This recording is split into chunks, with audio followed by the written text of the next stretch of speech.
참으로 좋으신 우리 하나님 아버지 감사합니다. 오늘도 하나님 우리에게 귀한 하루를 허락해 주시고 이 하루를 살아갈 수 있도록 우리에게 말씀을 내려주시며 또 하나님 은혜를 덧입혀 주시고 성령으로 늘 인도하여 주시니 참으로 감사합니다.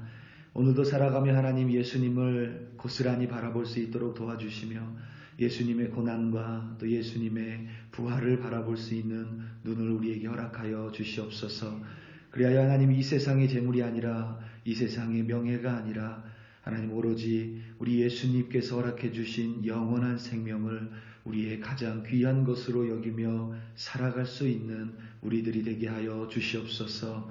오늘도 그러한 예수님과 동행하는 우리들에게 승리로 역사하실 주님을 찬송합니다. 참으로 감사드립니다. 예수님의 이름으로 기도드립니다. 아멘. 누가복음 18장 18절부터 30절 말씀으로 주의 말씀을 증거합니다.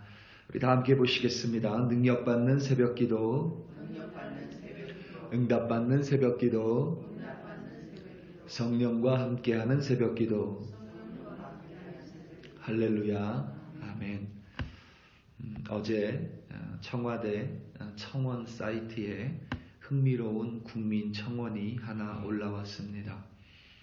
바로 재외국민투표 종료 이후 후보 사퇴를 제한하는 안철수법을 제정해 달라는 국민투표입니다. 일명 안철수법 제정 혹은 안철수 방지법 제정이라고 부릅니다. 내용은 이러합니다. 윤석열 국민의힘 대선 후보와 안철수 국민의당 대선 후보가 선거일을 불과 엿새 앞둔 한국 시간으로 3월 3일 전격적으로 후보 단일화를 선언했습니다.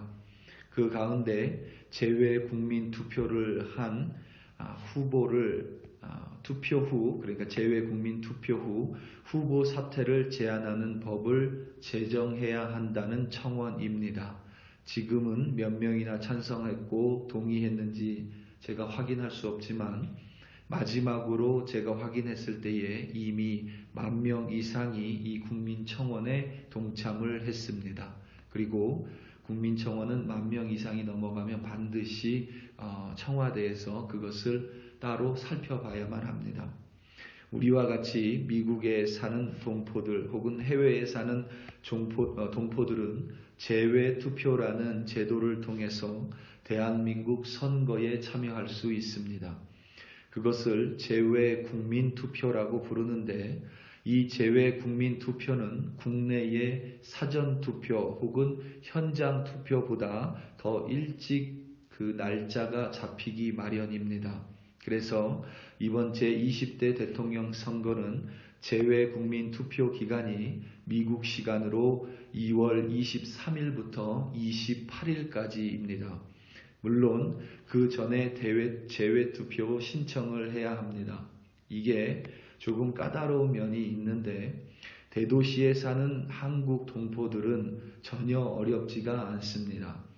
그런데 우리가 지금 살고 있는 이 콜로라도 스프링스나 제가 전에 살았던 켄터키의 루이빌이라는 소도시에 사시는 한국 분들에게는 대단히 어려운 일입니다. 왜냐하면 재외국민 투표소를 이런 작은 도시에는 설치하지 않기 때문입니다. 이번에 사실 덴버에도 재외국민 투표소를 설치한다라고 광고하지 공문이 내려오지 않았었습니다. 그래서 덴버 지역, 콜로라도 지역에 사시는 분들은 모두 서부나 다른 대도시로 가야만 투표소에 가서 투표할 수 있었습니다. 물론 이 재외 투표 신청이 끝나고 나서 덴버에 투표소를 설치하겠다라는 광고가 내려왔습니다. 이렇게 소도시에 사는 한국 분들은 자신의 투표권을 행사하기 위해서는 반드시 미국의 대도시로 가야만 합니다. 미국의 소도시에 사는 어떤 분이 안철수 씨를 대단히 지지했었던 것 같습니다. 그래서 그분이 자신의 표를 안철수 씨에게 주고 싶어서 재외투표 신청을 하고 자신이 사는 소도시에는 투표소가 없기에 비행기를 타고 가서 제외 투표소가 설치된 대도시의 투표소에서 안철수 씨를 지지하는 투표를 한 것 같습니다. 투표를 마쳤는데 어제 한국 시간으로 오전 8시에 안철수 후보가 윤석열 후보와 합당을 한다고 발표한 것입니다. 그리고 안철수 씨는 후보 사퇴를 발표했습니다. 그렇게 되면 미국의 소도시에 사는 많은 한국 분들 중에 비행기를 타고 대도시로 가서 안철수 씨에게 투표를 한 표는 그대로 사장이 돼버립니다. 그러니까 무효표가 되는 것입니다.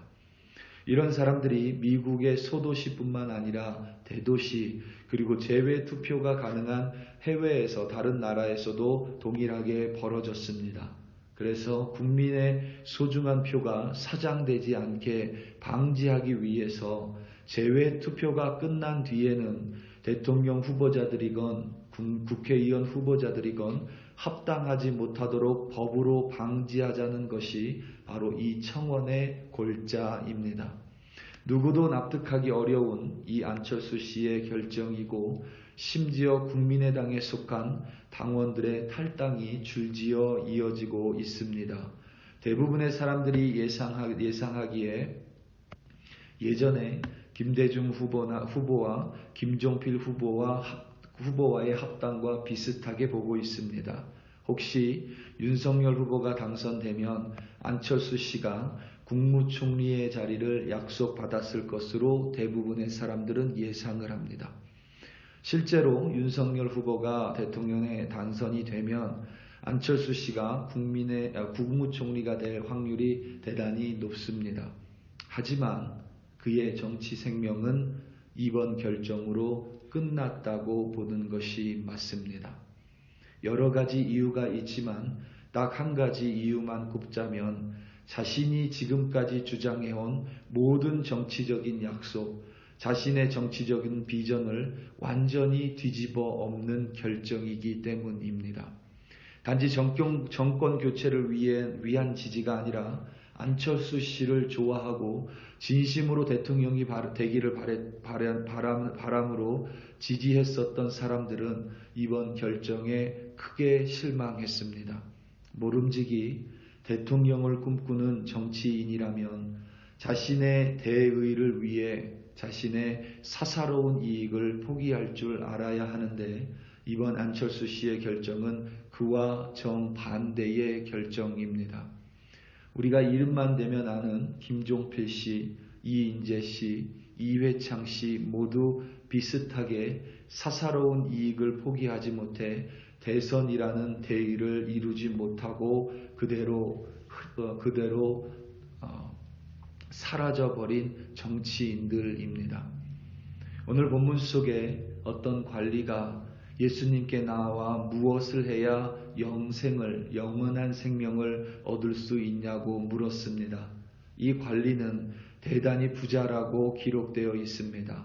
나라의 관리에다 땅도 있고 밭도 있고 집도 있는 부자이니 그는 말 그대로 이 세상에 부족한 것이 하나도 없는 사람입니다. 그런데 이 부자 관리가 갖지 못한 것이 하나 있었습니다. 바로 영원한 생명입니다. 그래서 예수님을 선한 선생님이라 부르며 어떻게 하여야 영생을 가질 수 있냐라고 물었습니다. 예수님께서 10계명 중 5계명을 말씀하셨습니다. 간음하지 말라, 살인하지 말라, 도둑질하지 말라, 거짓 증언하지 말라, 내 부모를 공경하라. 그러한 예수님의 대답에 이 관리가 어려서부터 그 모든 것들을 다 지켰다고 대답했습니다. 이 관리는 결코 거짓을 말하지 않았습니다. 모두 지켰을 것입니다. 그만큼 겉으로 보기에 이 부자 관리는 부족한 것이 단 하나도 없었던 것 같습니다. 그런데도 영원한 생명에는 확신이 없었습니다. 영생을 갈구하고 있었습니다.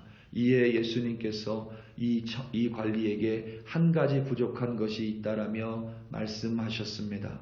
오늘 말씀 22절과 23절입니다.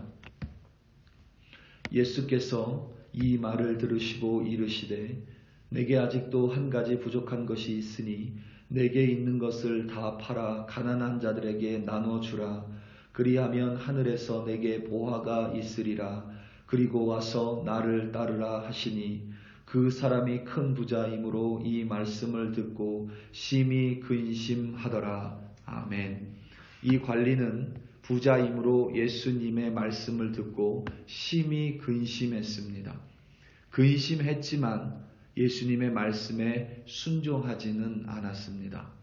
그러니까 영생이라는 대의가 아니라 여전히 이 세상의 재물을 곁에 두기로 결정한 것입니다. 이 세상의 재물이 아무리 많은들, 이 세상에 내가 소유한 땅이 아무리 많은들 그것이 영원한 생명보다 결코 더 귀할 수 없습니다. 영생이 그 무엇보다 가장 소중하기 때문입니다. 근심하고 예수님의 말씀에 순종하지 않는 부자 관리를 보며 예수님께서는 낙타가 바늘귀를 통과하는 것보다 부자가 천국에 가는 것이 더 어렵다고 말씀하셨습니다.